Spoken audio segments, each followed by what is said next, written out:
Assalamualaikum warahmatullahi wabarakatuh. Perkenalkan, nama saya Putri Melisa dari Prodi S1 Kebidanan Stika Zeza Saintika Padang. Baiklah, saya akan mempresentasikan anatomi fisiologi tentang sistem integumen. Inilah bentuk gambar sistem integumen. Fungsi kulit ada 6 bagian. 1. Perlindungan, 2. Sensibilitas, 3. Keseimbangan air, 4. Pengaturan suhu, 5. Produksi vitamin D, 6. Fungsi respon imun. Anatomi fisiologi sistem integumen. Kulit terdiri dari 3 lapisan, 1. Epidermis, 2. Dermis, 3. Hipodermis atau jaringan subkutan. Adapun anggota kulit lainnya adalah epidermis. Epidermis terbagi menjadi 4 bagian, yaitu kelenjar keringat, kelenjar sebasea, rambut, dan kuku. Lapisan kulit. Yang pertama, epidermis merupakan lapisan kulit paling luar, bekerja untuk melindungi struktur-struktur tubuh dari serangan mikroba dan benda asingnya.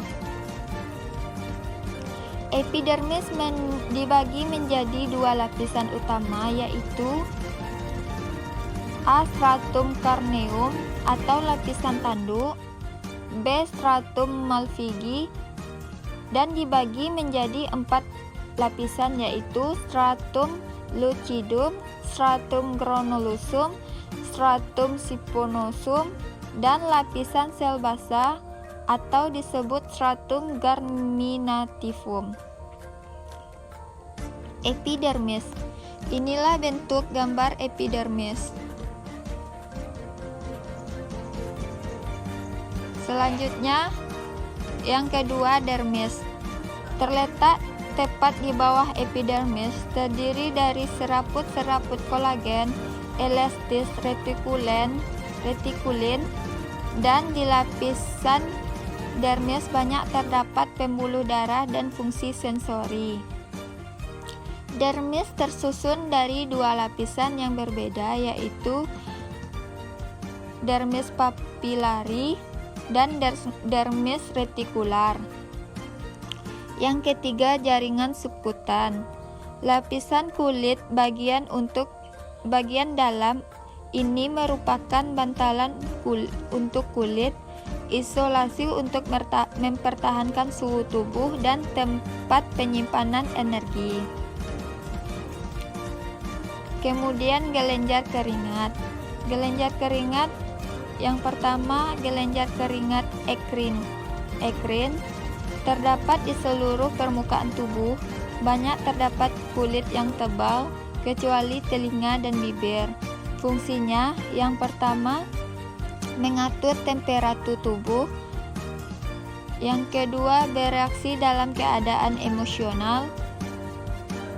Yang ketiga, bereaksi terhadap rangsangan fisiologis. Selanjutnya, kelenjar keringat epokrin terutama ditemukan di asila sekitar puting susu, payudara, eksternal lubang telinga, area genital kelopak mata. Kelenjar ini mulai beraktivitas sekresinya pada usia puberitas. Fungsinya, yang pertama, bereaksi terhadap perubahan hormon. Yang kedua, bereaksi dalam keadaan emosional. Dan inilah bentuk gambar kelenjar keringat.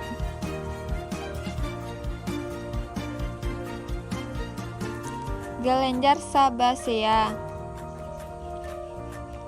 Kelenjar sebasea terdapat di seluruh permukaan tubuh kecuali telapak tangan dan telapak kaki. Fungsinya, memproduksi sebum, bergabung dengan trigliserida, kolesterol lilin melalui folikel rambut untuk melicinkan rambut dan kulit.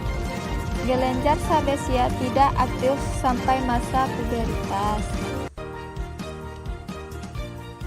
Kelenjar sebasia dan memiliki gambar, dan ini bentuk gambarnya.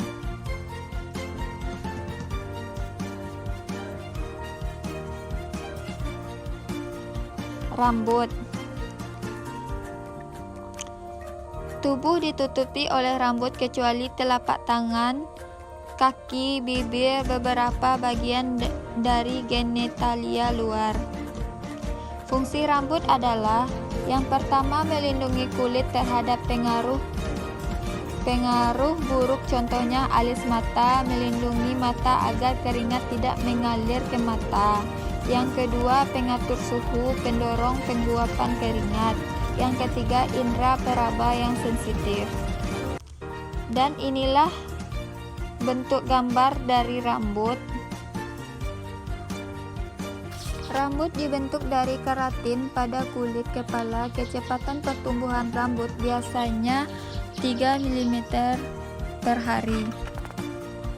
Folikel rambut melewati siklus satu pertumbuhan, yaitu rambut anagen. Kedua, stadium intermedia rambut katagen, dan evolusi rambut telogen. Selanjutnya, jenis rambut terbagi atas dua, yaitu rambut terminal berwarna, yaitu pada rambut kepala, alis, dan bagian yang tumbuh pada saat puberitas. Yang kedua, rambut velus, pendek, halus, dan lembut yang berada dalam permukaan tubuh. Warna rambut dihasilkan oleh melanosit yang ada pada papila rambut dan dibentuk oleh gen. Kuku. Kuku merupakan lempeng yang terbuat dari sel tanduk yang menutupi permukaan dorsal ujung jari tangan dan kaki. Lempeng kuku terdiri dari tiga bagian. Yang pertama, pinggir bebas, yang kedua, badan, dan yang ketiga, akar yang melekat pada kulit dan dikelilingi oleh lipatan kulit lateral dan proksimal. Inilah bentuk gambar kuku.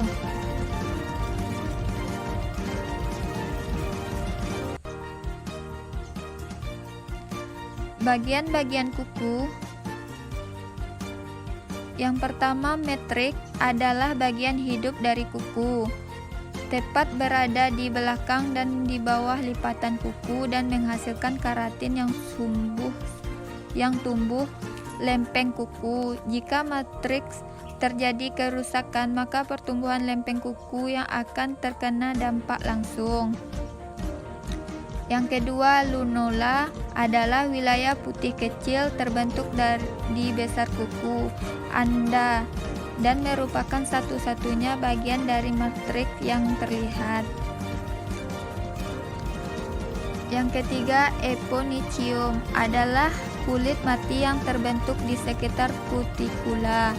Ini kulit mati dapat dihapus dan dipangkas, cenderung lebih banyak terdapat pada laki-laki daripada perempuan. Selanjutnya, proyicium adalah kulit hidup di sekitar kutikula yang melindungi matriks. Dan hyponychium adalah daerah di mana lempeng kuku dan kuku melekat dan terletak di ujung kuku. Lempeng kuku adalah kuku aktual yang terdiri dari lapisan keratin. Dan tempat tidur kuku adalah jaringan yang terletak di bawah kuku Anda. Dan ketika kuku adalah normal dan sehat, itu membuat kuku Anda terlihat merah muda. Kemudian lipatan kuku adalah kulit yang melindungi kuku. Ujung bebas adalah akhir dari kuku yang meluas melewati dari jari dan merupakan bagian Anda memangkas. Fungsi kuku sangat penting waktu mengutip benda-benda kecil.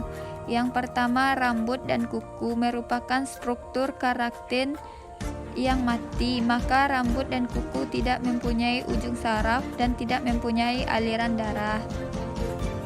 Itulah hasil dari presentasi saya. Kalau ada salah dan janggal, saya mohon maaf. Sekian dari saya. Thank you.